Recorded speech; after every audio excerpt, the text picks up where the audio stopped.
Welcome back. This is the Swift Community Live race, February 6th. This is a Monday afternoon race to 110. It's be on the Swift Community Live YouTube channel. Thank y'all for putting me on there, and thank y'all for talking about me on Swift.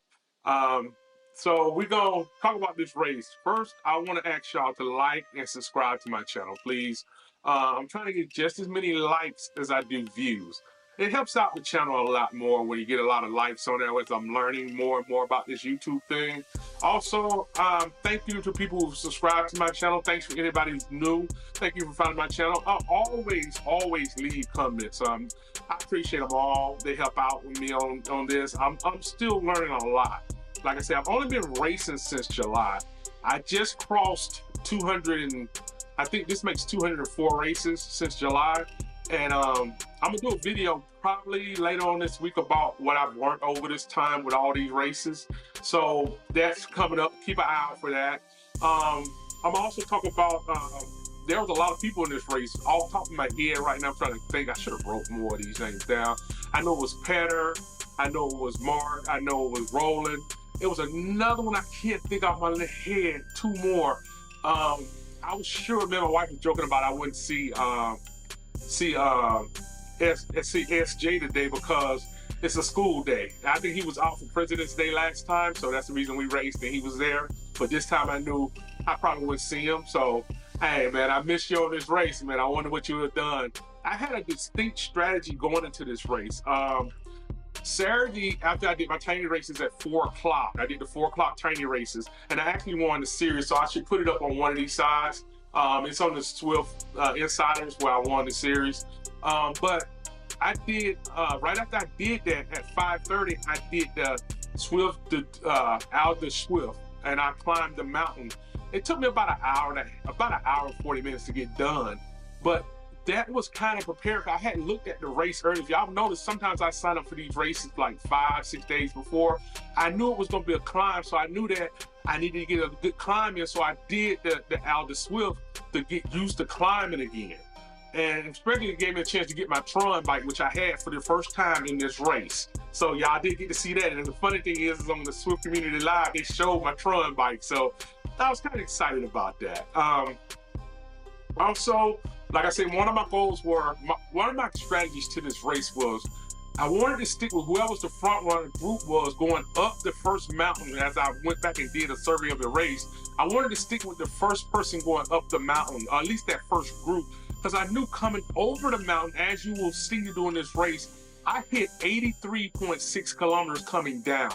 That was probably about maybe 15, 16, even 20 kilometers faster than anybody else next to me that could hit it. And that's sincerely for my weight. So that gives me a distinct advantage coming downhill on the other side. So as you see, I come down on the hill and I put in I went from being maybe a kilometer ahead, which I mean a point 0.2 ahead in the kilometers, until being like almost a full kilometer ahead after I got to the bottom of that mountain. And one thing about coming off the mountain that I'm starting to stress with anybody who's a heavier rider, if you have the arrow helmet or you have the anvil you hit on coming down, on using on certain spots, but if you have the arrow helmet, only hit the arrow. This is for my bigger riders. When you come down the mountain, when you get to the bottom of the mountain, hit the arrow once you get to the bottom. Once the descent is done, hit it right there. It gives you a chance to maintain speed off the mountain for a little longer. It makes it easier to hold that speed. So that's one strategy you can use if you're a heavier rider. So with all that being said, let's get into the race. 3, 2, 1, and we're off. And as we take off, like I said, I wasn't out to leave everyone. I was out to just ride with the group. Now, you see some people take off really good and fly through this thing, but my goal was just to stay with the group. And so, if you notice my draft, if you look at my draft, now we on the downhill. Anytime we hit a downhill, and it's really easy for me to see when I need to really get into it. If you look at the map up here with the sauce, I can really see the mountain. Now, it works the same way on the map with Swift, but I like it better here because I kind of get a real good idea of when I need to super tuck. So what I was doing here, anytime I could super tuck, I took it. And the reason for that is that if I super tuck, if you'll see me build up speed just before I see the hill come up, the crest of the hill, you'll notice that I build up speed so I can be in a super tuck mode when I go down the hill. And the reason for that is because I'm trying to make them work and not me. So what I'm doing is coming over the hill. As you see, we get to the top of this crest of this hill. I'm thinking about, okay, cool, I gotta power in over the crest of this hill so I can super tuck. What I'm forcing them to do is pedal all the way down the hill. I'm not allowing them to super tuck down the hill with me because you know that I will leave you. So what I want to do is, my strategy is to force you to keep pedaling downhill. You may not pedal hard, but you don't get a chance to, if you notice a super tuck, when I go down the hill, I'm resting, but everybody else is actually pedaling. So look at the numbers right there where I got coming up. And you'll see once we hit this nice drop here, I power into it. And when I get power, and when I know that I'm going to actually come down the hill, I power into it so that I can super tuck this hill. So as we coming down, we're gonna hit the little level out right here. And then once we get to the end of that level out, I see that we getting close to it. I decide to go ahead and power into this thing. Now look at me, and I power into it. And I go ahead and put my speed into this, and you look at it, I power all the way into it. I bring it up, and then I super tuck. Now I'm super tucking. Now watch, they will catch up to me, but only because, now look, and in fact, look at the super tuck. I got up to 72 on that. They up to me, but look at them pedaling. They are pedaling to catch up to me while I'm not doing anything but coming down the hill. That's a great strategy for anybody who's heavy. Look at what I'm doing. Anytime I knew this route, because I did it, I knew this route where I could super tuck it, and I super tucked probably about 4 times on this race. And I knew the major super tuck was I need to be able to stick with anybody going on the other side of that mountain. That's a huge mountain. And I knew that was where I was gonna need to make my break at. If I could stick with you up the mountain, that's where I was gonna need to make break at. So as we come around to certain spots on here, I actually pedal into this thing again. So I gotta climb here because I don't want him to leave me. This is a 9%, but he's slowing down too. Now you gotta remember, he had to pedal down that hill. He didn't get a chance to rest like I did. So it gives me a chance to put a little bit more power. Once we come over the hill again, I see we're at the top again. I power into this thing again. And I'm trying to bring it up to another tuck speed. If I can get it up to about 55 kilometers, I do it again. Now I'm back in super tuck again. Now they have to pedal to catch up with me. In fact, the super tuck helps me get over this next hill. And that's the one reason I do it for. Because now I'm back pedaling, you had to keep pedaling while I was super tucking. So one thing that Petter and BB, especially BB, really emphasized for me was I needed to learn how to super tuck.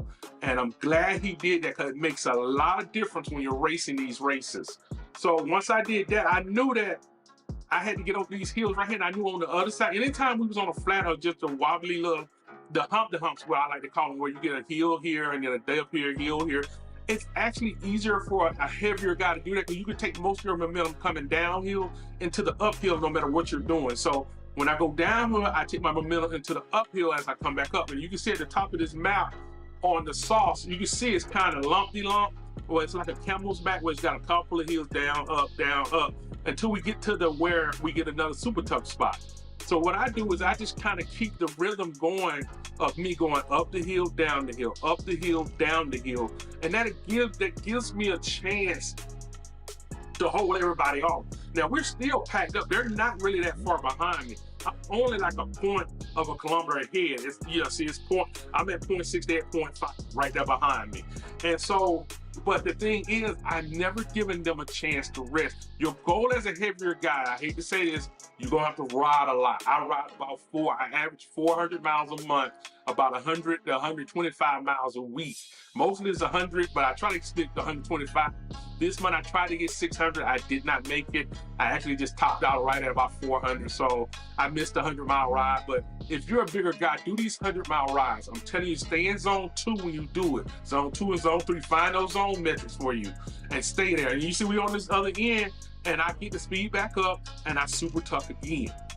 And the reason for that is that actually on this one I just had to pedal through it because I never got up to the speed and it wasn't a super tough bit. But then what it is, it gave me enough time to get the speed in so that I can hit this hill that's coming up. So I don't have to kill myself to do it. So I hit this hill when we click through it, and now all I gotta do is just slowly relax on this. Now I know everybody's gonna catch me on this mountain. There's no doubt about it. But if I can get into this mountain with a little bit of a lead, 7, 8, 9, 10-second lead, it'll give me a good chance of getting distance. Now, they're gonna give me a feather here. I think that's what I end up getting out. It's on my phone. I keep those things on my phone. I run my phone as the companion app. So it's on my phone and I'm looking at it and I'm not gonna use it until I get really tired after a climb and when we come to a flat where we can build a speed, I'm using it. So I'm trying to use it on the apex of the mountain that we come into. So here go the climb. And now as the climb, you can see on here that there's a couple of dips in here. So what I'm trying to do is right here, I have to power into this thing. But the thing is, I'm a lot rested. Now my heart rate, I'm gonna let y'all know, at about 166 to 170, I'm really pushing myself. I'm breathing hard. I'm like, whoa. But I've been doing this, I've been doing these 100-mile rides. I've been doing these zone 2, zone 3 rides. So much of them are 4.5 hour rides that it's giving me an endurance that I can keep going. Now my speed comes down. You see, I'm coming down. I think this is a 14-15% grade. It's down to 12 as we come up the hill. But I'm ahead of them just slightly. You see, they're right there, 8.6, and I'm at 8.6, and they're at 8.5. So they're close to me. I look at their speed. Now, the whole thing, as you watch this race with me, you can see that I'm watching their numbers right here on how many kilometers an hour they're doing. And I'm just trying to stay close to whatever they're doing. And if I get a chance, I try to speed up more than them. So once we come to a flat, if you look at it, I can see where the flat's at. So I try to speed up for the next climb. Now, once we to the top of this climb, and they haven't caught up to me, which I was thinking in my head, if they don't catch up to me at the top of this climb, they're in trouble, because on the other side of this climb, I am gonna put a lot of distance in between us. Now, you saw my super tough max right now is at 72.3. So as we climb this next climb, I'm thinking to myself, okay, when we get over this next hump up here, there's a flat, and right there is where I'm gonna use my feather. So I'm trying to hold them off. When you look at the map, you can see that they're right behind me, but they're slowly catching up. They really are catching up to me.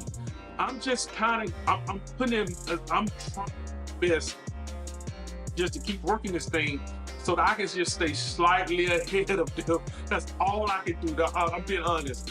I'm just trying to keep it so that if they catch up to me, we're on a 16% grade. And I'm thinking to myself, they got to be just as tired as I am. I'm only a point ahead of them. And so I'm going, okay, cool. And you can see, I'm doing 9 kilometers, somebody's doing 10. And I'm thinking they're right on my tail. So once we get to this second loop, this is almost to the top of the mountain. This is going to be the hardest part of this whole race, is this one climb, which I'm so glad it was at the beginning, well, mostly beginning of the race. And so, you know, I think we had 9 kilometers, so it's roughly just a little bit before half the race. So that allowed me to put my feather in right here, and this is why I used the feather to get me back up the hill. And so I knew that once I got up to the top of this thing, all I needed to do was just start getting ready to put power in to go over the hill. So what I did was just try to stick in there as much as I can. Now, I did get the anvil, and I hit the anvil kind of late. Normally, you can hit the anvil really early here. I could have hit it when I really was coming downhill, because it would add more speed. But the thing is, at some point, the game kind of tops me out on my speed coming down here, even with pedaling in. It's only so far I can pedal before the game just takes over and go, you can't go no faster unless you're going through a super steep hill. So as we come over, I put the power in the super truck. Now, once I did that, I just said, okay, cool, I'm not pedaling no more. So this gave me almost like about a 2-minute break. And I'm coming in, I look at my speed, and you see it's at 81 kilometers already. And so we're going back down to another dip. We're at -7, and I'm thinking to myself, okay, we're at 82. Now we're at 87. We did 83.6. It's go 83.6, but I saw 83.7. But if you look at that, once I hit that tuck there, and it gave me a chance to ride down this hill, I had like a 2-minute ride, 2.5-minute ride, maybe even longer than that, because I didn't even time it. But you can see, I just get the ride, and I'm just cool. My wattage is 0. I'm doing 78, 80 kilometers. So once I get to the bottom, I just kind of slowly pedal in. And the whole reason for that is because I call it to the people behind us on here, so it's not gonna show right now. But I'm actually about almost a half a kilometer ahead of everybody because of that speed. And I know lighter guys cannot hit that speed that I hit coming downhill.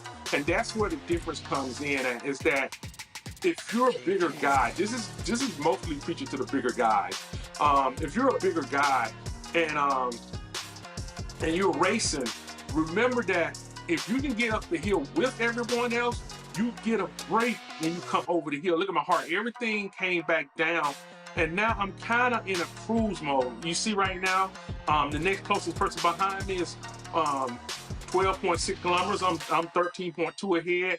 And now if you want to catch me, you really got to push it. Because now what I'm doing is, as we're riding, I check off in my head, okay, here's this decline. So I'm going to speed up just a little bit. And I try to stay right there where I'm at. If I don't see them on the map, I try to stay at about 39 to 40 kilometers an hour so that I can kind of stay. And I figure they're doing about that much, so I can keep the distance the same. That's my whole goal now. And it's not really trying to push myself super hard. I'm just kind of just, at this point, I'm riding because they're not on my tail. I look up, we got 8.5 kilometers to go. So that's roughly, I want to say about 3 miles.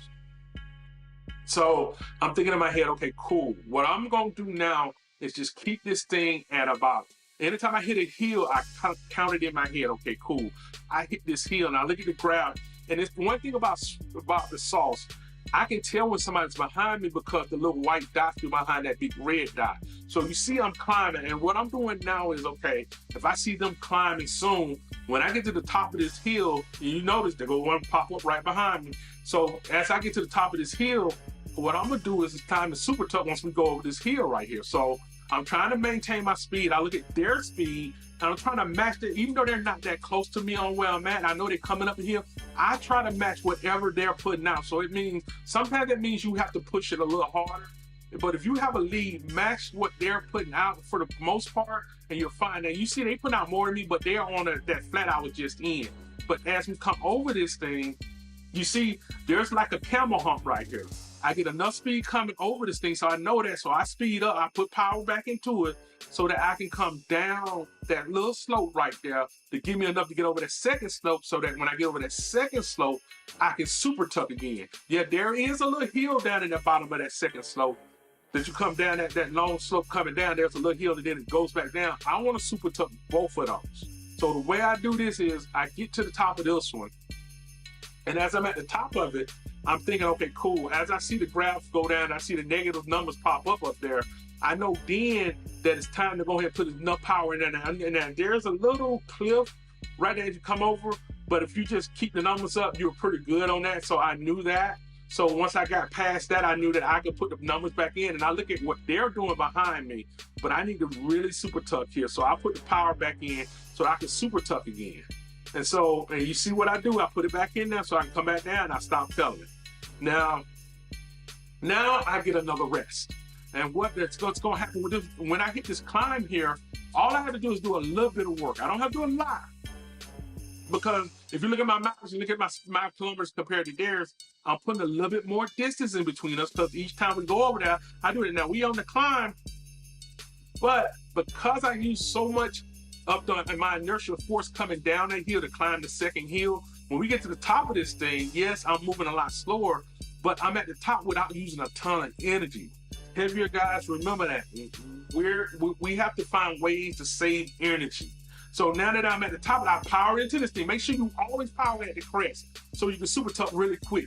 So now I'm back in the super tuck. Now look at my miles. Look at how fast I'm going. My kilometers are 63, 64, 65. I'm building up to 70 again. And everybody behind me is doing 30 because they're climbing. Now because they're climbing and I'm going to this speed, they have to really put in some power to catch up to me. This is how I build my distance. If people wonder, what are you doing? No, I really do try to strategize these races out to the end, infinite. Because if I don't, if this was a BB race, I'm pretty sure BB would have stuck with me. I'm just being honest, y'all. That's how he is. You saw from the tiny races how he do. It's the same thing with the longer races with him. It's a thing, and so he forced me to learn how to race on Swift. I'll put it that way. So now also I'm looking at the meters climb. I know this thing is only about 370 meters. So in my head, I know most of my climbing is over with. So when I look at the map, I see that we going on a flat, and you see it switching. Sometimes it's switching. It estimates where we're gonna go, and then when we finally go that way, it switches. So here, I know, okay, cool. I just need to ride at a decent speed. I don't need to power, keep pedaling and pop. Since this is kind of a decline, I can just kind of ride this out. I know there's not a lot of hills left on this thing. It was only like 1,200. It was only like 1,170 meters or 1,170 feet, which is about 380 kilometers. I mean, 380 meters. Sorry about y'all. It's hard to convert. I'm starting to learn how to convert over. I'm a kind of slow American on this. So, so as I ride this, I'm constantly looking at my speed. I look at their speed, and I keep an eye on the distance. Now, the thing is, with the sauce, if I'm passing people who are going the other way on this race, it shows the closest people to me. It doesn't show the people right behind me. It shows and maybe I need to go ahead and change the settings so it constantly shows whoever's around behind me. Because it shows who's around you. Now, once I got past them, you see, I'm only 0.6 ahead of anybody, but the next guy behind me. I'm gonna call him No. No, I'm only 0.6 kilometers ahead of No, but that's a long distance, especially when us only have 2.8 kilometers left. You get what I'm saying? So if he burns out, I can see that. So while I'm on this flat, he hasn't reached that yet, but there's a little couple of inclines right here. But once we get through these humpy humps again, the camel humps that I call them, I go down, you see me speed up, I'm preparing myself for the next one because I know what I want to do. And so once we get to the crest of this one, I'm gonna power through and I'm gonna super tuck through this last little. Then, like I said, I super tucked a lot of this race. I really did. And my heart rate is maxing out. I can hit 170. That's the max for me right now. It used to be 160. I've worked out a lot and moved it up. So once we come over here, you see I kind of take a break, stand up off the bike, and I put in the pedal so I can get this power up. And now it's time to super tuck down this hill. And now as we come down this hill, now it's to the point where they still climbing and I'm putting a little bit more distance in between us. Now I'm a 4 kilometer ahead of them. So now I don't have to really push as hard because the rest of it, I got a little climb coming up, but now I'm only 1 kilometer away. So I'm only just over 1 kilometer away. So there's no way of them catching up to me.